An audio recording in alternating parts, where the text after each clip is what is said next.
morning, Good morning, sir. sir. Good morning. Good morning, sir. Morning, good morning, good Good evening. Good morning, morning, sir. sir. सब good morning में है ना? कोई good evening में नहीं, good night में नहीं है ना? नहीं नहीं।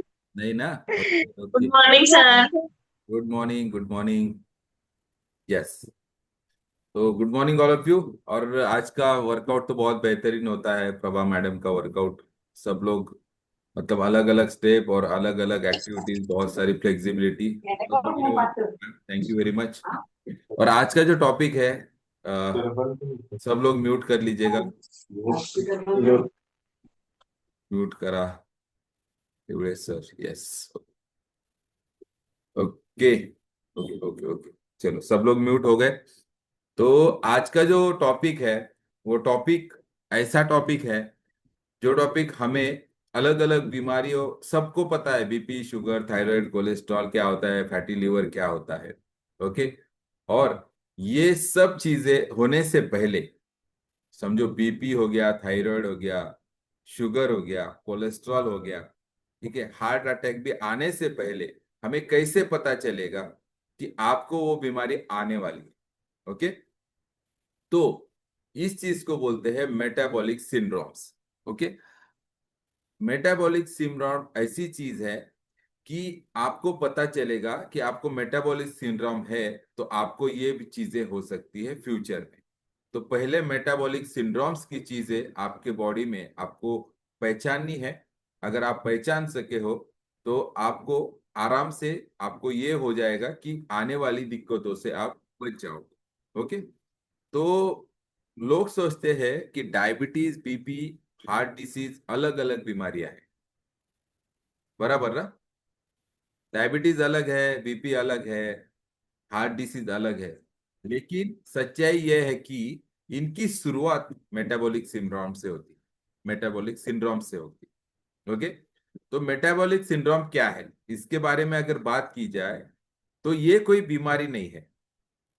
ये 5 जोखिम कारणों से रिस्क फैक्टर में समूह है। 5 रिस्क फैक्टर का समूह है। यदि इनमें से 3 भी या 3 से अधिक भी मेटाबॉलिक सिंड्रोम आपको है, तो आपको बाकी बची हुई जो बीपी से लेके हार्ट अटैक तक की बीमारी हो सकती। ओके। और इसके 5 मुख्य संकेत आते हैं मेटाबॉलिक सिंड्रोम से। ये देखे जाए तो पेट की चर्बी जिसकी ज्यादा है, कमर का बढ़ना जिसका ज्यादा है, उसको मेटाबॉलिक सिंड्रोम हो सकता है। पहला संकेत। ओके। दूसरा है हाई ब्लड प्रेशर।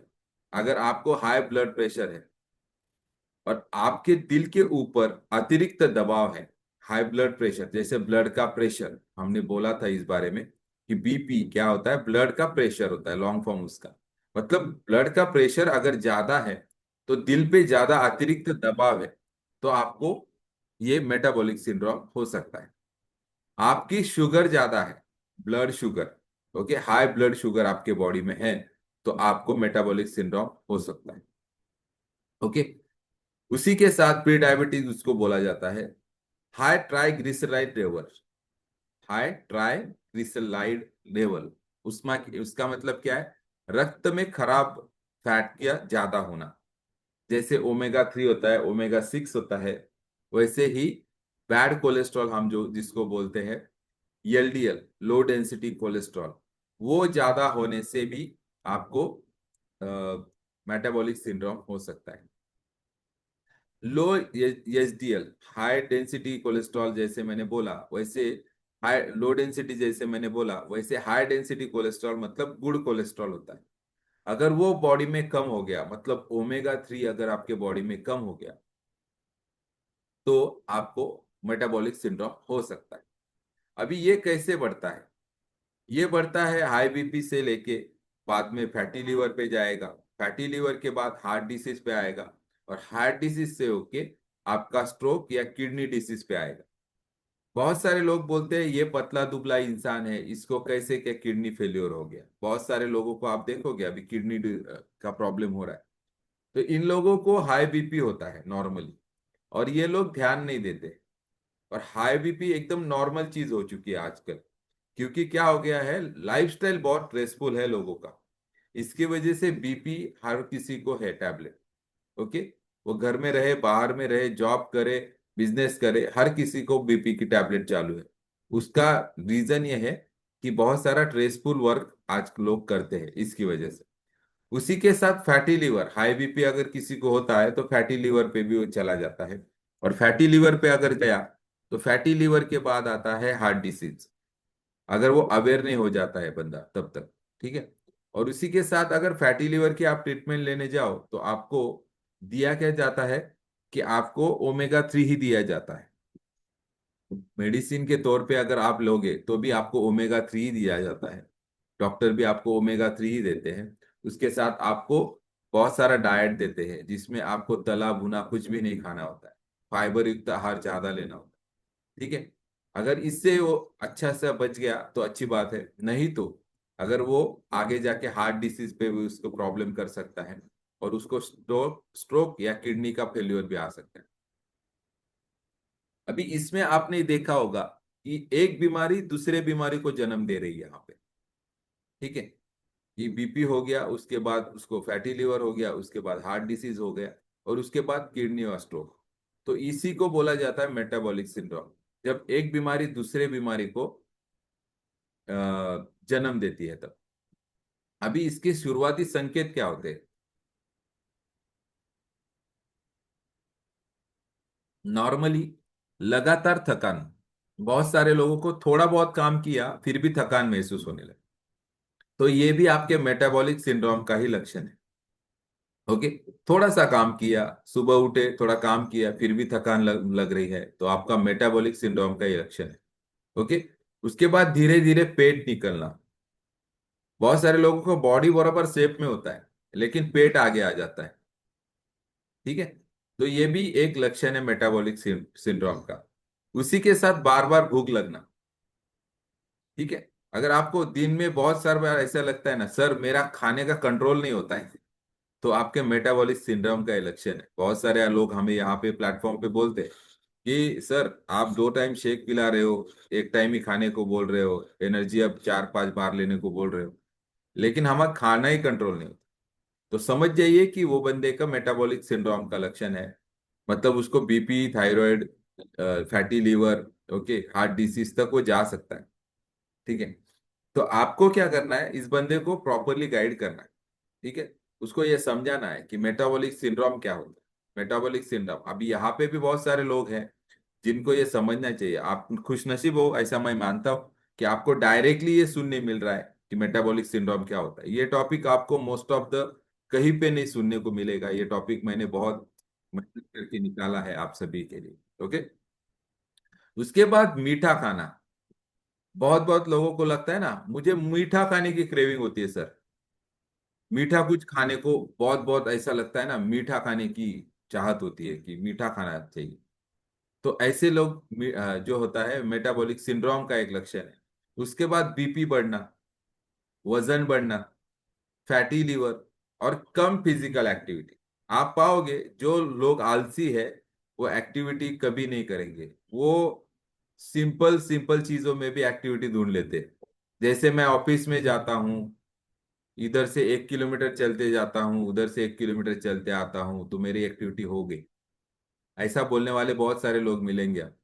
दिन भर मैं ऑफिस में चलता ही रहता हूँ, घूमता ही रहता हूँ, तो वो तो हो गया, मेरा एक्टिविटी हो गया। या हाउसवाइफ बोलती है कि दिन भर मैं बहुत सारा काम करती हूँ घर में, तो मेरी एक्टिविटी हो गई। लेकिन जब हम फिजिकल एक्टिविटी करते हैं तो हमें यही याद रहता है कि हमारे माइंड को भी याद रहता है कि हम फिजिकल एक्टिविटी हमारे बॉडी के लिए कर रहे हैं। जब हम ट्रेन के लिए दौड़ रहे हैं, तो ट्रेन के पीछे दौड़ रहे हैं, तो हम ये नहीं ध्यान में रखते कि हमारा पैर आगे जा रहा है, पीछे जा रहा है, हाथ ऊपर जा रहा है। हम सिर्फ गोल होता है कि वो ट्रेन को पकड़ना है।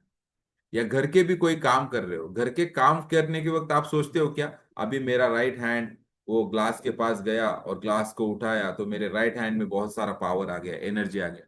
ऐसा कोई सोचता है क्या यहाँ पे?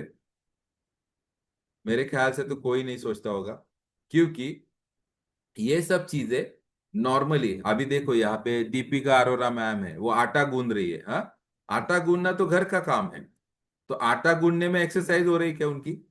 वो सोच रहे हैं क्या ये आटा ऐसा जा रहा है, ऐसा आ रहा है, मेरे मसल्स को पावर दे रहा है, ऐसा कुछ हो रहा है क्या? दिमाग में है क्या ये? तो दिस इज नॉट वर्कआउट। ठीक है, ये वर्कआउट नहीं है, ये आपकी डेली एक्टिविटीज है जो आपको करनी है। लेकिन ये करते वक्त हमें ये नहीं याद रहता है कि हम हमारे बॉडी के लिए कर रहे हैं, या माइंड को ये मैसेज नहीं रहता है कि ये हमारे एक्टिविटी जो हमारे शरीर को कुछ पॉजिटिव दे रही। ठीक है, तो ये होता है एक्टिविटी और आपका डेली का रूटीन, इसमें फर्क होता है। तो एक्टिविटी कम से कम 30 से 45 मिनट आपको रोज करना चाहिए। अभी मेटाबॉलिक सिंड्रोम के नॉर्मल कारण क्या होते हैं? मेटाबॉलिक सिंड्रोम किसको, किस वजह से होता है? तो ज्यादा मैदा, ज्यादा चीनी, कोल्ड ड्रिंक, प्रोसेस फूड, देर रात खाना। बहुत सारे लोग रात को देरी से ऑफिस से आते हैं और उनको आते ही बहुत सारा खाना लगता है, क्योंकि वो बहुत थके हुए लेते हैं।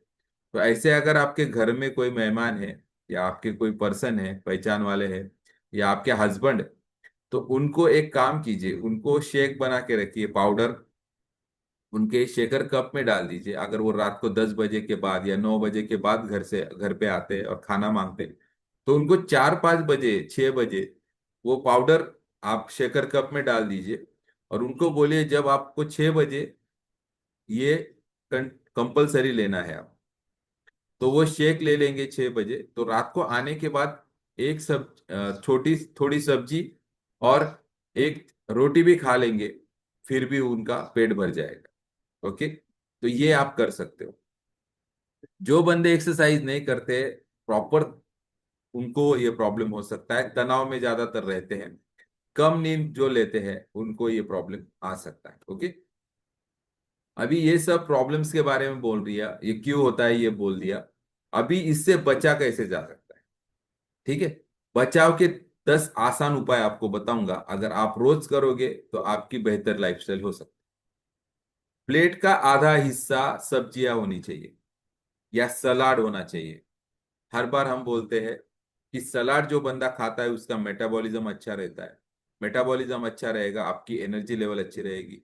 पेट आधा भरा हुआ रहना चाहिए आपका सलाद से, और आधा आपका जो हम खाना खा रहे हैं उससे। ओके, रोज से 30 से 45 मिनट का वॉक या वर्कआउट आपको करना चाहिए। सप्ताह में 3 से 4 बार या 2 से 3 बार स्ट्रेंथ ट्रेनिंग करनी चाहिए। स्ट्रेंथ ट्रेनिंग क्या होता है? जैसे जिम में हम वर्कआउट करते हैं, वजन उठाना, ठीक है, उस तरीके की वर्कआउट भी जरूरी है। तो हमारे वर्कआउट में आप कोचेस को मैं रिक्वेस्ट करना चाहूंगा कि बॉटल वर्कआउट चालू कीजिए, जिसमें पानी की बोतल भर के वर्कआउट किया जाता है। ठीक है ना, पता है ना सबको, कोचेस को पता है, प्रतिमा में आपको पता होगा ना, बॉटल वर्कआउट हो गया। ठीक है, तो इस तरीके के वर्कआउट शामिल कीजिए। ठीक है, उसी के साथ प्रोटीन बढ़ाए बॉडी में। प्रोटीन का इंटेक हमें पता है 30% प्रोटीन बॉडी को लगता है, तो 30% प्रोटीन, 30% फैट, ओमेगा 3, 30% लगता है बॉडी को रोज के रोज, और 25% कार्बोहाइड्रेट्स और 15% फाइबर। ये सब आपको लेना है। फाइबर ले अधिक, 15% तो लेना ही चाहिए। पर्याप्त पानी, जैसे हमें बताया गया नॉर्मली कि जो 20 केजी के लिए 1 लीटर, 40 के लिए 2, और 60 के लिए 3 लीटर, और 80 केजी के लिए 4 लीटर पानी दिन भर में पीना चाहिए। 7 से 8 घंटा नींद। रात को आपको 10 बजे तक सो जाना चाहिए। जब 10 बजे सो जाओगे तभी आप उठोगे 5 बजे। ओके, तो 5 या 6 बजे, मतलब 6 से 7 घंटा कम से कम नींद आपकी होनी चाहिए। स्ट्रेस कम करे। अभी स्ट्रेस तो हर कोई कम नहीं कर सकता, स्ट्रेस तो है, लेकिन रोज का स्ट्रेस आपको अगर निकालना है हमारे बॉडी से, तो मॉर्निंग का वर्कआउट हो गया, बाद में आप योगासन प्राणायाम भी कम कर सकते हैं। सबसे इंपॉर्टेंट आपका वजन नियंत्रण होना चाहिए। वजन नियंत्रण होगा तो ये सब चीजें आपको छू भी नहीं सकती। और नियमित हेल्थ चेकअप 6 महीने के बाद, बीपी शुगर जब भी डॉक्टर के पास जाते हो आप बीपी चेक कर लिया कीजिए आपका। उसी के साथ लिपिड प्रोफाइल टेस्ट आता है। लिपिड प्रोफाइल टेस्ट में क्या पता चलता है कि बॉडी में बैड कोलेस्ट्रॉल कितना है। ओके, तो लिपिड प्रोफाइल टेस्ट का खर्चा ज्यादा नहीं आता है, 200 से 300 रुपये आता है। ओके, तो वो आप कर सकते हो। रिस्ट मेजरमेंट, रिस्ट मतलब क्या, पेट का जो हमारा है भाग उसका मेजरमेंट किया कीजिए। पेट कम होना चाहिए हमारा, ठीक है। पेट कम करने के भी बहुत सारे उपाय और डाइट अगर फॉलो करोगे तो आपको पता है किस तरीके से करना है, हम बताते हैं, हमारे कोचेस भी बताते हैं। तो इसमें जो प्रॉपर संदेश मैं देना चाह रहा था आप लोगों को कि मेटाबॉलिक सिंड्रोम कोई बीमारी नहीं है, बल्कि ये चेतावनी है। यदि समय रहते लाइफस्टाइल बदल दी गई तो कोई गंभीर बीमारी का जोखिम कम किया जा सकता है। ओके, तो आपको लाइफस्टाइल बदलना है। तो अगर आप लाइफस्टाइल बदल लोगे, लाइफस्टाइल अपनी अच्छी कर लोगे, तो आपका ये मेटाबॉलिक सिंड्रोम से आप बच सकते हो। और इससे होने वाली जो बीमारियां हैं, जैसे कि डायबिटीज है, हाई बीपी है, फैटी लीवर है, हार्ट डिसीज है, इससे भी आप बच सकते हो। तो यही आज का शॉर्ट और स्वीट टॉपिक था, मेटाबॉलिक सिंड्रोम। और ये 5 रिस्क से आपको फैक्टर से कम कराएगा और जिंदगी और बेहतर कराने में मदद करेगा। Okay, so thank you very much. Over to you ma'am, thank you very much. Yes, जोरदार क्लैपिंग करेंगे सर के लिए। कितना अच्छा नॉलेज दिए ना, दिए ना सब लोग को। घर बैठे मिला ना, कहीं जाने की जरूरत पड़ा। एक मैम बता रहे थे कि बारिश हो रहा है, कहीं जाने की जरूरत नहीं पड़ा, हमें बैठले बैठले घर ही पे ही नॉलेज मिल गया, है ना। तो बहुत अच्छे sir, thank you so much sir, इतने अच्छे नॉलेज देने के लिए। क्योंकि जब एक चीज होता है, जैसे बीपी अगर हो गया, ब्लड प्रेशर हाई हो गया, तो एक बीमारी हुआ तो सारी बीमारी को वो इनवाइट कर लेता है, आ जाओ मेरे पास, आ जाओ मेरे पास, है ना। जैसे कि सर ने बताए, बोले ना, क्योंकि सारे दोस्त लोग रहते हैं। अगर एक हो गया, ब्लड प्रेशर हाई हो गया, बीपी हाई हो गया या कोलेस्ट्रॉल बढ़ गया, तो सबको इनवाइट करते चल जाता है, हो जाता है ना। तो इसलिए एक बीमारी को भी बॉडी में नहीं आने देना है, क्योंकि अगर तुम आओगे तो सारे दोस्त को ले आओगे, इसलिए नहीं ऐसा करना है। बहुत अच्छे सर, और आप लोग भी जोरदार क्लैपिंग करेंगे आप लोग के लिए, क्योंकि अच्छे से सुन रहे थे। क्योंकि उस सर का नॉलेज ही अलग होता है ना। हर एक चीज को समझ पाते हैं हम लोग बैठे बैठे। ओके, और thank you so much. Yes, workout coach के लिए भी जोरदार क्लैपिंग करेंगे। आज मुझे एमसी पार्ट करने का मौका मिला है, तो खुद के लिए जोरदार क्लैपिंग करेंगे।